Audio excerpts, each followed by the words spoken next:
ఒక డబ్బా ప్రయోగం ఖచ్చితంగా ప్రతి ఒక్కరూ తెలుసుకొని తీరాలి. తెలుసుకుంటే మన జీవితం చాలా బాగుంటుంది. దయచేసి ఈ రోజు నుండే మొదలు పెట్టండి. గోవిందాయ నమః. హిందూ బంధువులందరికీ జై శ్రీరామ్. ఈ వీడియోలో కొన్ని ముఖ్యమైన విషయాలు, ఆసక్తికరమైన విషయాలు, అలాగే అవగాహన కలిగించే విషయాల గురించి ప్రస్తావించాలనుకుంటున్నానండి. ఇందులో మన కుటుంబాన్ని, సమాజాన్ని కూడా బాగు చేసుకొని శుభ్రంగా ఉంచుకునే విషయం ఒకటి, అలాగే ఇంటి మీద నరదృష్టి, ఇంట్లో వాళ్ళకు నరదృష్టి, అలాగే నెగిటివ్ ఎనర్జీ అంటారు కదా, ఇదంతా కూడా పోవడానికి మార్గం ఒకటి. ఇవి రెండూ కూడా ప్రతి ఒక్కరికి చాలా తేలిగ్గా ఉండేలా, ఉపయోగపడేలా వివరించాలనుకుంటున్నాను. ఫస్ట్ అయితే ఇలాంటి బాటిల్స్ అండి. బాటిల్స్ మీ అందరి ఇళ్ళలో ఉంటాయి కదా, వాటర్ బాటిల్స్ ఉంటాయి, లేదంటే జ్యూస్ అని, కూల్ డ్రింక్స్ అని, ఇట్లాంటివి ప్లాస్టిక్ కంటైనర్లు లేదంటే బాటిల్స్ ఇవాళ రేపు అందరి ఇళ్ళకి చేరుతూనే ఉంటాయి. వాటితో పాటుగా ఇలా చూడండి, ఇదిగో ఇలాంటి పాలిథిన్ కవర్లు కూడా తెలుసు కదా, మనం కూరగాయలు కొన్నా, ఏం కొన్నా కూడా ఒక పాలిథిన్ కవర్లో వేసి ఇచ్చేస్తారనమాట. మనకి ఈ బాటిల్ పనికిరాదు, ఇదిగోండి ఇలాంటి కవర్లు పనికిరావు. మరి అప్పుడు ఏం చేయాలి? డస్ట్బిన్లో వేసేస్తాం. ఈ బాటిల్ వేసేస్తాము, ఈ కవర్లో వేసేస్తాం, వేరువేరుగా డస్ట్బిన్లో వేసేస్తాం. అవునా? అలా చేయడం వల్ల ఏం జరుగుతుందంటే, డస్ట్బిన్లో వేసేస్తాం, అవన్నీ కూడా మున్సిపాలిటీ వాళ్ళు, కార్పొరేషన్ వాళ్ళు తీసుకెళ్తారు, ఆ రోడ్ల పక్కన కూడా పడేస్తూ ఉంటారు, ఊరు చివర ఎక్కడో పడేస్తూ ఉంటారు డంపులో. అవునా కదా? అవన్నీ కూడా అండి గోమాతల కడుపుల్లోకి వెళుతున్నాయి, గుర్తుపెట్టుకోండి. సనాతన ధర్మము నిలబడి ఉంది గోమాత వలన. సనాతన ధర్మానికి గోమాత పునాది. గోమాతలో సకల దేవతలు కూడా విరాజిల్లుతూ ఉంటారు. మనందరూ తెలుసు కదా ఆ విషయము. ఆ గోమాతకి మన చేతులతోటి మనము విషం నింపుతున్నాం. గోమాతకి ప్రేమగా మనం పచ్చిగడ్డి తినిపించి, గోమాతను నిమిరి తాకి ప్రేమతోటి ముద్దాడే సాంప్రదాయం మంది. ఆ గోమాతకి మనం మేత ఏమో పట్టించుకోము, పెంచుకునే అవకాశం, వెసులుబాటు లేదు, మనకు ఆ ఇంట్రెస్ట్ కూడా లేదు. పోనీ ఎలా అయినా వదిలేద్దామా అంటే అలా కూడా వాటి మానాన్ని వాటి బ్రతకనీయకుండా మనం ఈ ప్లాస్టిక్ కాగితాలు, అలాగే ప్లాస్టిక్ ఈ కవర్లు కానివ్వండి, ఈ బాటిల్స్ కానివ్వండి, వేరువేరుగా పడేయడం వల్ల ఏమవుతుందో తెలుసా? ఈ కవర్లు గోమాత తినేసి కడుపులో కిలోల కొద్దీ ప్లాస్టిక్ పెరిగిపోయి గర్భాశయానికి, అలాగే కడుపులోను క్యాన్సర్ పుండ్లు వచ్చి ట్రీట్మెంట్ లేక, చేయించేవాడు లేక కడుపు ఉబ్బిపోయి తీసుకొని గోమాత చనిపోతుంది. గోహత్యలకి పరోక్షంగా హిందువులు ఈ విధంగా కారణమవుతున్నారు. ఈ గోహత్య ఉంది చూశారు, దీనికి బ్రహ్మహత్య అని పేరు. ఏం చేసినా కూడా బ్రహ్మహత్య పాతకాలు పోవు, గుర్తుపెట్టుకోండి. ఇది ఎంత ప్రభావం అంటే తరతరాల మీద మనకి ప్రభావం చూపిస్తూనే ఉంటుంది. పరోక్షంగా అయినా, మనకి తెలియకుండా అయినా సరే మనం చేసేలాంటి పిచ్చి పనుల వల్ల ఒకటి పర్యావరణం పాడైపోతుంది. ఈ ప్లాస్టిక్ భూమిలో కలవడానికి ఎన్నో సంవత్సరాలు పడుతుందట. అలా కాకుండా పాప కడుపు నింపుకోవడానికి చెత్త లేక, గడ్డి లేక గోమాతలు ఇవి తింటున్నాయి. కాబట్టి హనుంచి దయచేసి ఈ ప్లాస్టిక్ బాటిల్స్, అలాగే ఈ ప్లాస్టిక్ కవర్లు మన ఇంట్లో వస్తాయి కదండి, మీరేం చేస్తారంటే ఇదిగోండి ఈ ప్లాస్టిక్ బాటిల్ మూత తీసి, ఇలాంటి ప్లాస్టిక్ కవర్లు ఎన్ని వస్తాయో అవి కొంచెంగా ఇదిగో ఇలా నేను చూపిస్తాను చూసారా, ఇలాగ దూర్చేయండి. ఇలాగ దూర్చేస్తే ఎన్నైనా సరే, ఎన్ని ఉంటాయో అవన్నీ కూడా నిదానంగా ఇలా తిప్పేస్తూ చిన్న మూత ఉన్న బాటిల్స్లో కూడా వీటిని మనం ఇలాగ దూర్చేయచ్చండి. ఎన్ని కవర్లు వచ్చినా రోజుకి ఇలాంటి బాటిల్స్ ఉంటే దీంట్లో ఈజీగా 10-20 కవర్లు ఒక బాటిల్లో దూర్చేసేయచ్చు. దూర్చేసి మూత పెట్టేసి పడేసామనుకోండి, దానివల్ల మనకు ఉపయోగాలు ఏంటి తెలుసా? ఈ కవర్లు వేరువేరుగా వేస్తే చెత్తలో ఎగురుతూ ఉంటాయి అనమాట, మొత్తం అంతా కవర్లే పెరిగిపోతాయి.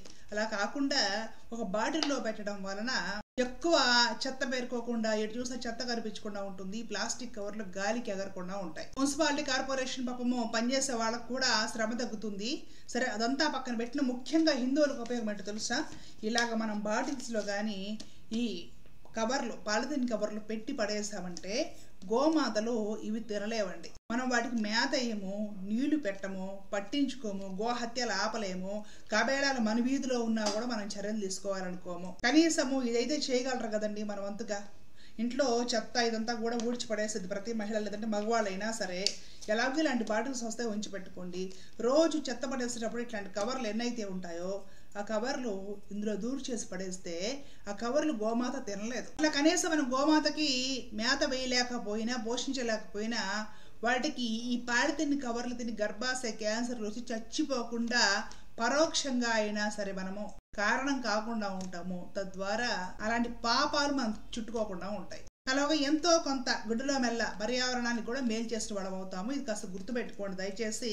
శ్రమ అనుకోకుండా కాస్త పాటించండి ప్లీజ్. ఎంతసేపు పడుతుందండి? సెల్ ఫోన్లు చూస్తాం, టీవీలు చూస్తాం, సెల్ ఫోన్లో గంటల గంటల కబుర్లు చెప్పుకుంటూ ఉంటామా? ఎంతసేపు పడుతుందండి? కవర్లో ఏదన్నా పెట్టేసుకోవడం అలవాటు అయిపోయి పిల్లలకు కూడా అలవాటు చేసేస్తే కవర్లు అలాగా బాటిల్స్లో పెట్టి పడేయడానికి ఎంతసేపు పడుతుంది? రోజుకు ఒక 5 నిమిషాలు టైం తీసుకుంటుందేమో, అంతే కదా. ఒక్క శ్రద్ధ వహించడం వలన హిందువులు గోమాతలు ఈ కవర్లు తినకుండా ఉంటాయండి. ప్లీజ్ దయచేసి తెలియని వాళ్ళు ఎవరన్నా మీ చుట్టుపక్కల అపార్ట్మెంట్స్, ఫ్లాట్స్ చుట్టుపక్కల ఉన్న వాళ్ళకి కూడా ఈ విషయం మీరు కాస్త తెలిసేలా చెప్పండి. చిన్న విషయమే కదా, ఇది చిన్న విషయమే కానీ ఆ విధంగా గోమాతలు ఈ కవర్లు తినకుండా ఉంటాయండి. అందరు కానీ ఇలా చేయడం మొదలు పెడితే గోమాతలు ఆకలేసి కవర్లు తినకుండా ఉంటాయి. ప్లీజ్ అండి, చేతులు జోడించి గోమాతల కోసం వేడుకుంటున్నాను. మనం ఇది దయచేసి అందరం పాటిద్దాము. తెలియని వాళ్ళకు కూడా తెలియజెప్దామండి, అవగాహన కలిగిద్దాం. అలాగే ఇంకొక విషయం చెప్పాలనుకుంటున్నాను. ఈ చొల్లంగా అమావాస్య వచ్చిందా, ఏదైనా సరే ప్రతి నెల అమావాస్య రాగానే కొన్ని ప్రాంతాల్లో, ప్రత్యేకంగా రాయలసీమ ప్రాంతాల్లో అంటే నెల్లూరు, తిరుపతి, చిత్తూరు ఇహాటి నుంచి తమిళనాడు వరకు అనమాట, ఒక పద్ధతి ఉంది.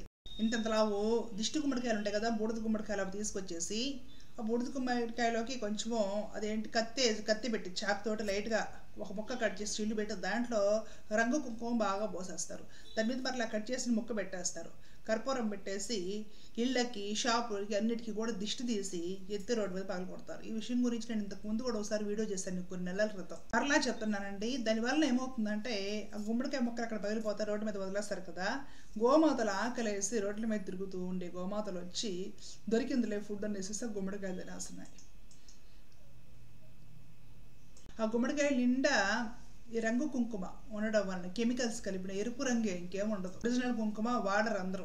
సరే పెట్టుకోవడానికి వాటికైతే ఒక చిన్న బరిన ప్యాకెట్ కొనుక్కుంటారు కానీ ఇలా గుమ్మడికాయలకి వేయడానికి ఇంకేదైనా కారణానికి వాడటానికి తక్కువలో ఉండే కెమికల్ కుంకుమే దొరుకుతుంది. ఆ కెమికల్ కుంకుమ మొత్తం అంటే గుమ్మడికాయ లోపల ఉండేసేసి పగలగొట్టినప్పుడు ఆ గుమ్మడికాయ ఎంత కెమికల్ కుంకుమతో ఎరుపు రంగుతో కలిసి ఎర్రగా కనపడుతుంది కదా, అది గోమాత తినేస్తుందండి. అంత రంగు, కెమికల్స్ కలిపిన రంగు దాని కడుపులోకి వెళ్తే కడుపులో విపరీతంగా గర్భాశయ వ్యాధులు రావడము, గర్భంతో ఉన్న గోమాత గాని తిందంటే గర్భస్రావం అయిపోవడం, అలాగే గర్భాశయ క్యాన్సర్లు రావడము, ఆ విధంగా గోమాత చావు కారణం అవుతున్నాయి దిష్టి గుమ్మడికాయల్లో కెమికల్ కుంకుమ కలపడం వలన. గుర్తుపెట్టుకోండి, గర్భంతో ఉన్న గోమాత ఆకలేసి తింటుంది.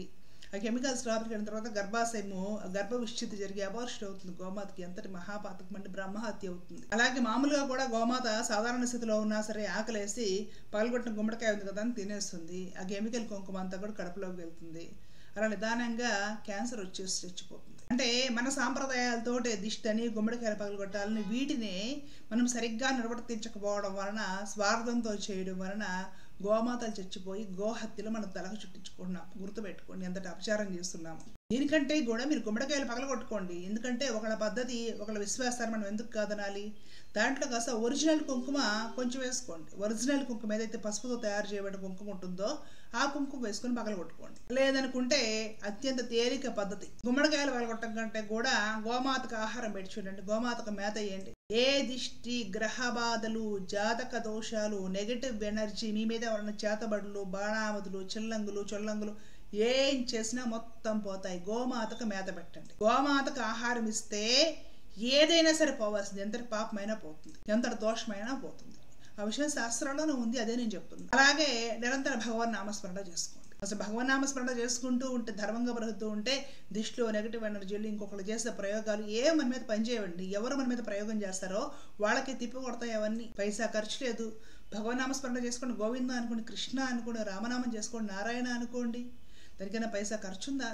చెయ్యాల్సిన పనులన్నీ చేసి భగవంతుని సరిగ్గా తలవకుండా, గోమాతలను ఏనాడు పట్టించుకోకుండా, మనకి తెలిసిన మన కళ్ళ ముందే, హిందువుల కళ్ళ ముందే కబేళాలు ఉన్నా కూడా చర్యలు తీసుకోవాలి అనే ఆలోచన కూడా లేకుండా, గోవుల ఆకలికి మలమల మన కళ్ళ ముందే మాడిపోయి చెత్త కవర్లు, ప్లాస్టిక్ తింటుంటే నోరు మూసుకొని పట్టించుకోకుండా ఊరుకొని అమావాస్య రోజు ఇంతలా గుమ్మడికాయలు కుంకుమ వేసి కలిపి పగలు కొడితే ఏమీ రాదండి. ఏదో వస్తుందని మీరు అనుకుంటారు. ఏంటంటే జనాలకి ఏంటంటే కళ్ళ ముందు ఏదో ఒక ప్రక్రియ చెయ్యాలి, చేసిన వెంటనే వీళ్ళకి తృప్తి, ఏదో చేసాము, ఓకే అంతా బాగుంటుంది అని వీళ్ళు కొంచెం అలాగా ఎమోషనల్గా అలా ఫీల్ అవుతారనమాట.